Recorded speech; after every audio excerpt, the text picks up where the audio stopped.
Hello. This is a brief introduction to first and second language acquisition. And there's a PowerPoint. I don't have the audio to go along with it, but I'm going to be providing you with that PowerPoint. You can watch it as you watch this video. I will refer, there are just a few frames in it, but I think it's important that talk about first language and second language acquisition. A lot of doubts there, a lot of peculiar myths have grown up about it. First of all, I'd like to state that most of you probably had your experience learning a second language in your high school Spanish class or maybe middle school. And it probably wasn't a very good experience unless you happen to, I was very lucky to have a very excellent Spanish teacher, and we acquired the language. Actually, I think acquired the language instead of just kind of memorizing it and just learning a few things and forgetting it. I still retain a lot of it after all these years because of the way I was taught the language. And I want to kind of chat about these because this is important. A lot of people, just general comments I want to make, a lot of people think that if you memorize vocabulary and you learn to pass a test, that somehow that makes you fluent in a language.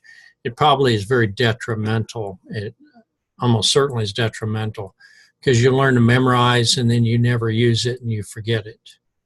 One interesting comment from Stephen Krashen is that really learning a second language or learning our first language is a very intriguing and exciting game that we're learning about how the world functions, and we're learning the language because that helps us to access whatever we need in the world. You know, you started out crying to get attention, and people assumed you were either wet or you were dry or you were hungry or something was hurting you or you were sick. But language allowed you to be more specific, to say, oh, I have a headache. Oh, the dog bit me or the cat scratched me or something. People didn't have to look all over the place and try to guess what might be going on. But with first and second languages, I think the truth is they're both, if acquired, and I'm using the word acquired, if you speak English as your first language or Spanish as your first language, you learned it from the crib, and you learned it over a long period of time through connecting it with pleasant experiences or connecting it with unpleasant experiences. You learned it from at home, and you learned it from your mother and your father and your caregivers and your brothers and sisters. And this is a very natural, and that's the way language has been learned for millennium. Now,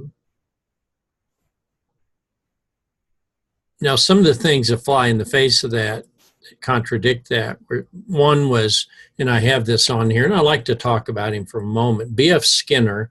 If you've taken psychology, you're aware that he's a behaviorist theory, and put it relatively short and frank terms, he stated and believed that language is a habit, that through trial and error you learn when to use language and where not to use language.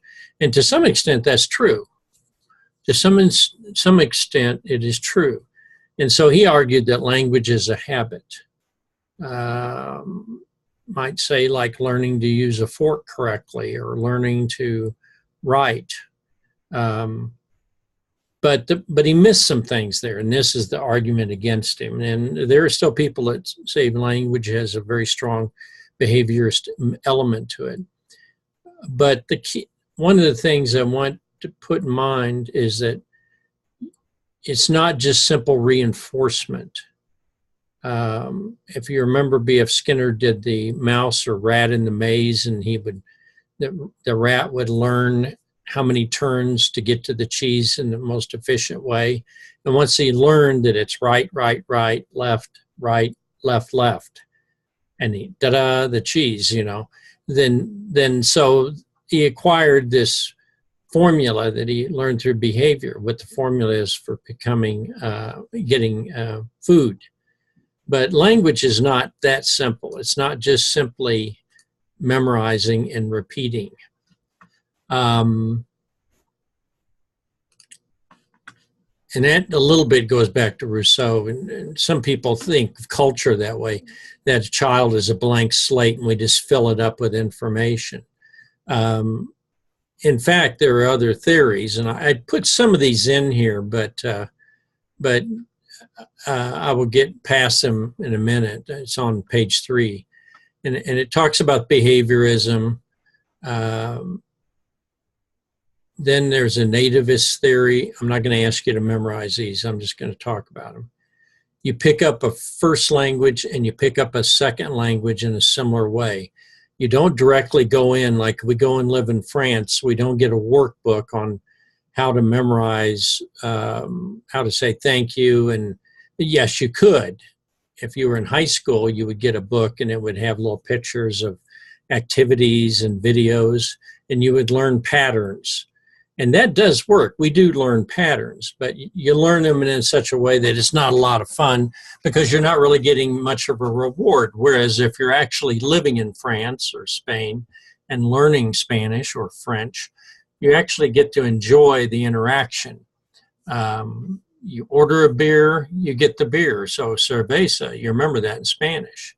You meet someone and you like someone, or you like a certain food, and you enjoy the experience even though your English didn't get you very far.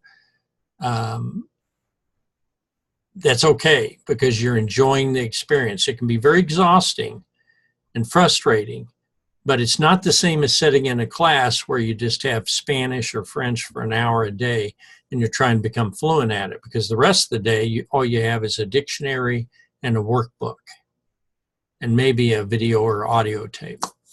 So I list this second one called nativists, and that is you go and live in the culture and you pick up the language. We know that works. We know that works as long as you put in the effort. And I'm not going to waste a lot of time talking about exceptions. There's always going to be exceptions to some of this. I'm talking about what the general rule is. So if you have a native speaker of Spanish and they're living in your town and English is the primary language in the school, the kids are going to acquire English, especially if they start out at age 3 or 4 or 5, or even 5th and 6th grade. They'll pick up the language. I use the word pick up. In other words, it has a almost accidental or incidental element to it.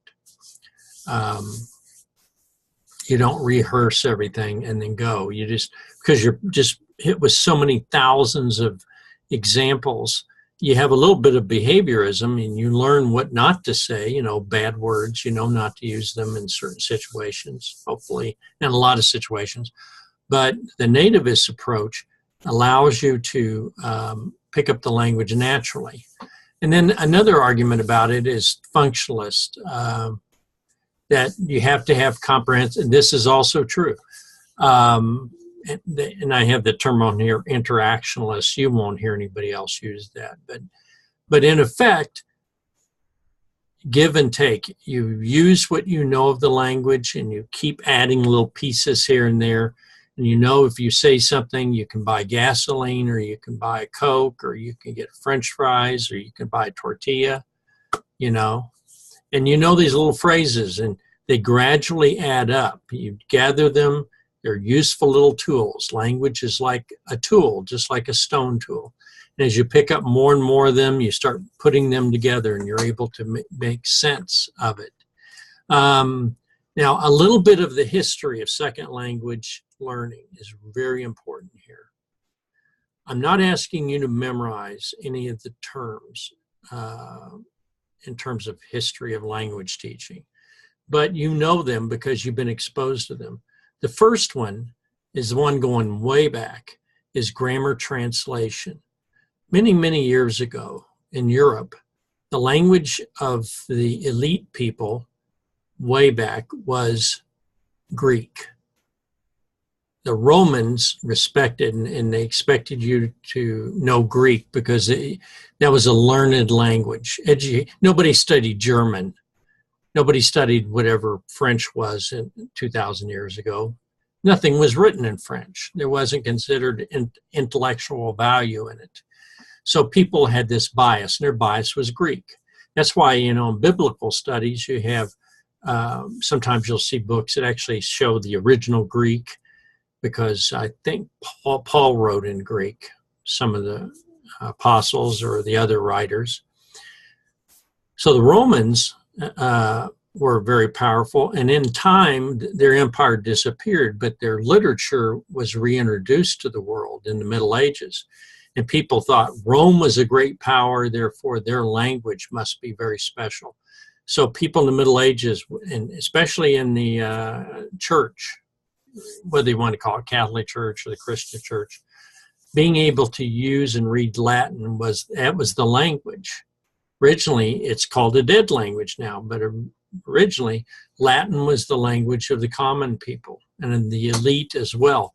And then when French and German and Spanish and English became more popular, those languages competed. And for a while, French was the favored language. So you have this progression. Greek in ancient times was the language of the learned people, and if you were educated, you knew some Greek. And then it was Latin. And then after France became powerful, it became French. A lot of people said you have to learn French in order to be cultured. Of course, Spain became powerful, and Spanish became a very powerful language. Now, it turned out on continental Europe that French was the dominant language. So everyone who spoke to anyone, they didn't use English. English wasn't like it is now. English is the dominant language.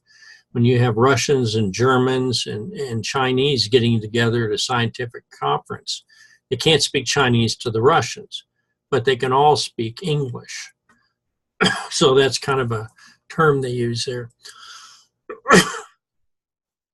So we have this, I have it on page 4, frame 4, whatever you want to call it. Excuse me, I'm going to sneeze.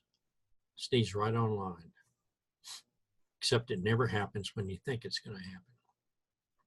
Okay, so grammar translation was the old way, and you would read something and read it aloud, and you say, I don't understand it. It's in French, or it's in German, or it's in Latin. And then they'd say, okay, translate it to the language that you're studying between. So if you're a Frenchman and you're studying Latin, you would translate Latin to French and French to Latin, and you do that over and over, writing. And that was a sign of being an educated person. Remember, the poor didn't get educated at all. There was very low literacy rates. Now, that's grammar translation. You still do it. You've had teachers say, write these sentences in Spanish, or write them in English from Spanish. And that's the remains of the old Spanish grammar translation. Then in the late 1800s, by sheer chance, they used what's called the direct or the Berlitz method. Now, Berlitz is actually a school, a language learning school, and I'll tell you what happened. They hired a young man to teach French to English speakers. But when he got over to the school, I think this was actually in Germany or perhaps, but the people were wanting to learn French. They found out that, yeah, he was great in French, but he spoke no other language. So the students were perplexed. They said, well, we're Germans or we're Englishmen, and we want to learn French, but we don't understand anything the first day. Well, that's how my old high school Spanish teacher taught us Spanish. He said after the first day, no more English. Everything's in Spanish. And if you get lost, you stay lost for a while until you understand what I'm talking about. He made a few exceptions, but basically, I learned Spanish so well because I had to listen to it every day for 3 years in school. And so when that Spanish got into my head, I still retain it. I still recognize it because we used it as an active language all day long in class, well, hour and a half, whatever. So that is a very effective way to teach. Now, the problem, of course, is you get very discouraged at first because you walk in, and if you're teaching English to Japanese students and you have no scaffolding, in other words, they know nothing, then you're going to spend the first few weeks pointing at things and imitating things and acting it out, which is what you actually do when you go to live in another country, because they may not speak your language. You go to Iceland and you're going to speak some version of Danish or Icelandic, the old Icelandic language they use. And it's going to be tough, very tough. Okay, now I've established a grammar translation that we still use a lot of that.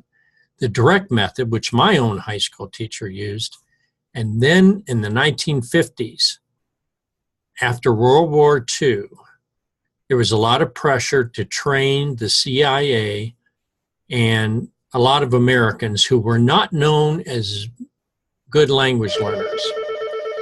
I'm going to stop this for a second.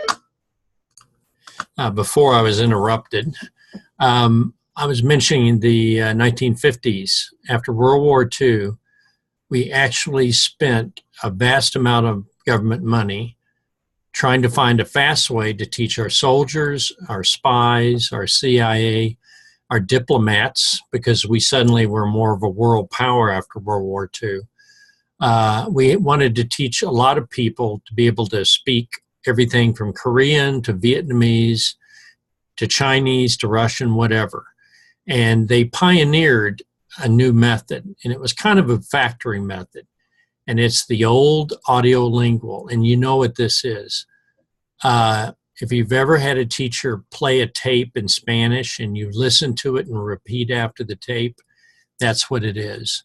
It's a horrible way to learn.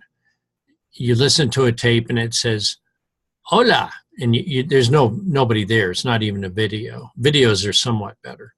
But you just listen, and people used to wear these big earphones, and they just sat there, and I'd watch international students doing the same type of learning. And you know what happens? You're talking to someone, you don't see them, their voices are, like, hola, ¿cómo está? Vamos a aprender español. We're going to learn Spanish. And then they'd say some things, and then they would say, okay, now repita, por favor, or repeat after me, they'd tell you, because if they didn't think you knew enough Spanish to even follow directions. And so they'd say, ¿Dónde está mi carro? Where's my car? And then you would have a slot sentence where you'd say, mi carro está en la calle, in the street. Okay? And you learn to say in la calle because in Spanish you say in the street, you don't say on the street. The prepositions are terrible when you go between languages. They mess you up. You make mistakes on them. So anyhow, you listen to these tapes and then they play them over and over, and you were sound asleep about 5 minutes into the tape session, but you tried to pretend you were paying attention. And if it was really horrible, you see, this is very slow. And then people would actually try to record your voice and then grade you on whether you responded or not. And it was so slow and elongated that it was horrible. It's like listening to a boring conversation, which you may be listening to right now. And you find yourself thinking, is this going to be over? I don't think I can stand this. That's audiolingual. And it actually worked. But what it was, it's like a lot of modern teaching methods. People are desperate to have some kind of progress. And they come to you and they say, we've got this means to teach kids how to read. But it involves you reading a script. So every teacher reads the same exact thing every day for the same time period, and the kids read back to them. And it's horribly boring. But they prove that it means everybody improves slightly more if they go through this very depressing method of learning. I don't know. It's like a really bad track method for learning how to run track. And when you're done, almost everybody can jump a little hurdle, but nobody enjoys the exercise, and the method procedure is boring. And if you're any kind of a teacher, you revolt against this, because the idea of just having I know sometimes when I'm talking to you, maybe all the time, you would say, oh, this isn't very interesting. But you can imagine if I were reading it and I said, okay, students, the audiolingual method, which was implemented in the mid-1900s, involved mass use of headphones and audio tapes and slotted presentations. When I say slot, that they leave a blank in there so you could put in a word that they wanted you to use, or you could be a little creative. Mi carro es nuevo. My car's new. Mi carro es terrible. My car's terrible. Okay. But the problem is, and if you listen to those sentences I just used, the sentences are never used. How many people I remember one they used to say, they'd give them an assignment to test them. They'd say, please describe this. And they gave them I don't even have one when I look for it, but they'd say a pen or a pencil. And then I know my friend had to take that, and she didn't know how to describe a pencil. She was pretty fluent in English, but it was a weird, no one ever asked you, please describe the pencil or the pen. And in her case, she didn't know the word cylindrical or the hexagon shape of the pencil, because nobody ever asks about that. It's just not used. A lot of times tests like that are so fake because they pick some peculiar little detail. And a normal speaker of English may not even know. They'll say, well, the pencil's yellow, it's 7 inches long, but it's a hexagon, but maybe the native speaker doesn't know it. And I can guarantee you a non-native speaker doesn't know it. Okay, the last one I want to point out on this phase is communicative real-life situations. This was a big emphasis starting in the late 70s, all the way from the 80s on to the present. Communicative meant that you learned a language where you interacted with people. It was a little bit like the Berlitz, but you emphasize using some English if necessary, or the native language could be used, like you could have a dual language, but you wanted a real life situation, a little bit like I'm on video now looking at you. Because I'm on video, I'm a little more interesting than if I just did this on audio. That's why I'm doing video. Not that my shirt or I am going to excite you, but at least you have something to look at. If you get bored, you can say, wow, what's that? That's a speaker. And look, what's all that stuff? You look back there and you'll see the goofy things I have, like the Wile C. Coyote cup. I have about 3 or 4 of those. I'm a big fan of him. I like books. You can see all kinds of books behind me. And I can introduce myself. Could do that culture map thing even. Okay, I'm going to speed this along a little bit to my next. So what do we know now about how children learn language? We know that we have inside us, they call it language acquisition device, LAD. It says LAD, but it's an acronym.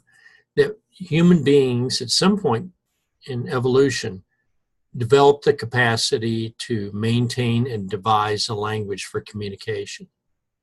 It's not like Lassie when they go up and say, poor Lassie. You remember Lassie, the rescue dog. I date myself with that. And I could say Pikachu or something, but I don't know Pikachu talks. I never really paid attention. I know the Ninja Turtles do. But the key here is that we have an acquisition device genetically in us. We evolved to get that. And it means we have language, and we can tell stories, and we can remember things, and we can describe things that we can't, we can, with more and more vocabulary, we're able to describe something that maybe the person has never seen or has no knowledge of. And we'll say, oh, what is that? And they say, well, it looks like a worm, but it's a snake.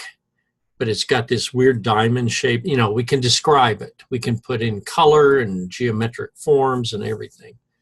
So we know other things. We know that making mistakes in language is okay.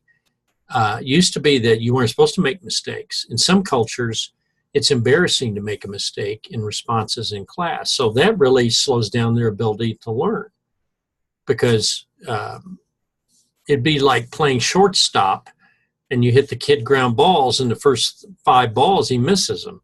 And so what you do is you say, I'm embarrassed that you missed these. You're not picking up the ball. You're a terrible baseball player. Well, you're never going to get anywhere. Imagine your first attempts to walk. Someone had been there ripping you right from the start. Is that the best you can do? You get up on one foot and you just fall, and then you cry about it. Imagine it.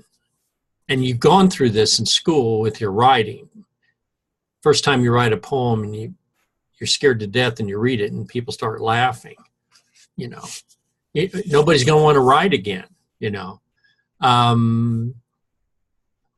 Children learn, another one is children learn language in a meaningful, supportive, and communicative, positive experience. If you're teaching English as a second language, the kids have to be enjoying it, at least not be embarrassed or humiliated by it, because they will not accept it, and they won't accept you. Easy to see this. Think of your experiences learning math or science. And if you didn't understand, and if your teacher yelled at you because you didn't understand, read the book. It's in the book. You know, I said, let's pay the book $40,000 a year and let it teach us. Or pay me the $40,000, I'll learn from the book. Or give me some kind of bonus and we'll just fire you because apparently the book can do it all. Children understand more than they say. Now, this is really important. Production of language is far behind understanding language. You can understand far more words, even if you're not sure what they are, but you understand the context of a word. Whereas you probably couldn't use that word because you'd be terrified to make a mistake with it. Children require a lot of time to become fluent. First language learners take years to learn English. And when people come up and say, these ESL kids, why don't they learn English? Why didn't their parents learn English when they came over here? Because you can't learn the language while taking a bus or riding in a plane or whatever means, or walking. You're too busy surviving. Language learning is very intense. It takes time to learn a language. And if you have any friends that have learned a language, they know it takes time. And even if they did it as kids, they didn't learn it all at once. They learned it while they were playing and they were having fun and they made mistakes and they sometimes are goofed off or something. First language, second language acquisition. This is on frame number, I forget which one it is, frame number 6. First languages are learned at home. Second languages are usually learned at school or at work, or maybe never learned. First languages are learned by young children, but second languages may have to be learned by someone who's 80 years old, 50 years old, certainly high school age. That's why it's a huge advantage to have kids younger than 6 going to school. We want ESL kids to go to school because they pick up language a lot faster and with less stress if they're children, if they're young. You learn a first language in order to communicate with your mother. Hopefully your mother and father love you, and you learn a first language, you're in great shape. And you're not stressed by it. But when you have to learn in the workplace, if you go to a place and you have to work and you have to figure out what they're telling you and you don't understand, you look stupid, you feel badly. And you don't like to learn a language in middle school when kids are making fun of you and you don't even know what they're saying. First languages are used or learned, it's virtually you're unconscious. Well, you're not unconscious, but you're not having to work too hard. You're learning it in context. You learn after several dozen attempts, and then with taste, you learn that pie is good. And when they say pie, You are so excited. I have cats I talk to, and I say, I've got my language down. I say, go outside. Yeah, I don't waste time saying, would you like to go outside? That's too many words for my cat. I just say, go outside, and the cat knows. And if I snarl at them, they know, back off, you're getting too close to me, etc. So they learn in context. But second languages are usually learned through hard work, memorization. And frankly, it's work. Krashen says that learning a second language shouldn't be work at all. That's an interesting concept. How could you arrange your classroom so that learning English would involve an effort, but it could be actually fun and exciting? I'll give you a clue. The use of a guitar, playing music, learning to sing in a second language. There's a popular song right now. I don't know what it is. Desaparecido or something, and it's a Spanish language song. It's like #1 in some places. Excuse me. No pressure to learn a first language, all kinds of pressure to learn a second language.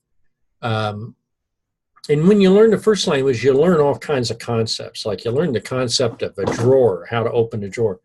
If you want water, you learn about the word hydrate or be thirsty. Whereas you already know the concept, but you have to learn in Spanish. You have to say, oh, tengo sed, I'm thirsty. And you learn to say, por favor, agua.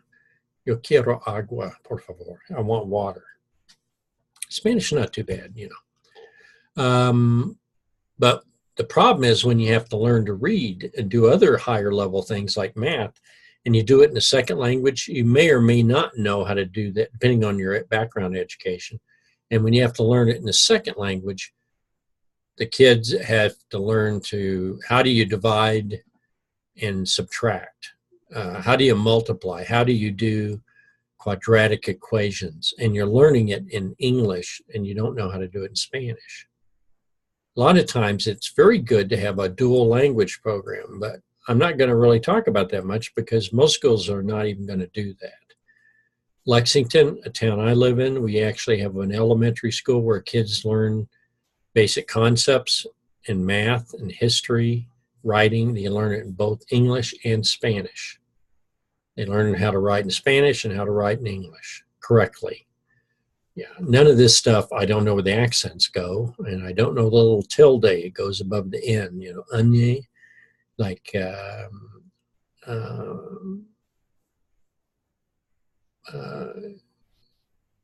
I can't, it's the N sound. Mañana, of course. Mañana, that N sound has a tilde on it. Okay, a little more. School instruction should be comprehensible to all students, and that means ESL. I'm talking ESL here, but it's true for all students. Learning should be interactive. A lecture is no good. What I'm doing right now, if I were teaching English to you this way, would not be very effective. If I were really entertaining and I did all kinds of tricks and I spoke a lot and said, then it would be useful, but you can't interact with me. It should be cognitively challenging. Don't bore people saying, okay, we're going to learn how to tell the colors and we're going to use a pencil. And you just have the same phrase over. Mi lápiz es roja, or rojo. What am I thinking now? El lápiz. The lápiz es rojo. El lápiz es amarillo. And you just say it over and over, and you say the red, pencil's red, the pencil's yellow, who cares? Boring. Instruction should have interaction and promote cross-cultural understanding. You need to know culture if you're going to be a TESOL teacher. Instruction should develop language and literacy across the curriculum. You can't really just teach ESL 1 hour a day or 2 hours a day and say, okay, the rest of the day you go to art class and PE class and you'll learn some language, but a lot of times kids just stick together, and if there's several speakers of Spanish or whatever language, they'll go in their little group and they won't use English the rest of the day. And so this stuff about the ESL teacher has to teach the kids in all the other classes. No, the other teachers have to help with ESL. And that's the problem. You got to be a good advocate, and you've got to be a good salesperson to convince other teachers that it's part of their job to work with ESL kids, or as I call them, English language learners. And you want academic standards. This idea of, well, they're not really good, so I'm going to give them a word search or something. That's garbage. They need to be challenged just as you challenge any other kid. This idea, well, they're not college bound. Well, no, I don't buy into that. Okay, let's see how much more I got. A little more. Okay, 2 terms, BICS and CALPS, and they're on this PowerPoint. BICS, basic interpersonal communication skills. That's when I'm saying, hey, how you doing? Let's go out and have a pizza, or let's talk about your car. You know, how old's your car? What have you been working on with your car? Or let's go swing, or let's play baseball, or let's watch a movie. You know, all that kind of conversation is shorter sentences, informal, with people you trust, people that you would actually spend time with. You either like them or they're part of family and you're stuck with them, but you do communicate with them. Okay. And that's called social language. I call it BICS. And Three Stooges clock goes off. There we go. Many clues come from expressions and gestures. It's not good to learn from a policeman because they speak very straightforward. They don't point to things when they tell you to get out your license and stuff. And you don't want to have a lot of hand gestures and a lot of movement around. You want to know what to do, and you want to be careful in those situations. So you got to, if you're talking with ESL kids and they're dealing with stressful situations, and I use police, but I mean, could be anything where they have to go to a government official or something like that. And you ever remember going to the get your license, and you go in there, and it used to be just frightening. You know, the civil servant or the person in charge would say, I need ID. And you say, what would that be? And then they kind of give you the information, like, you should have known it, and why are you making me explain things to you? So you run into people like that. Okay, now, what is academic language? Well, it's what we're doing here. It's school language. It's longer sentences. It's writing essays. It's writing papers. It's reading a textbook. It's thinking out problems, thinking out situations that require time. Not easy. Academic could be like you're working on a building. You got to figure out the angles, what kind of material. You have to know the words like stress, like, can these 2x4s work? Do I need to pour concrete?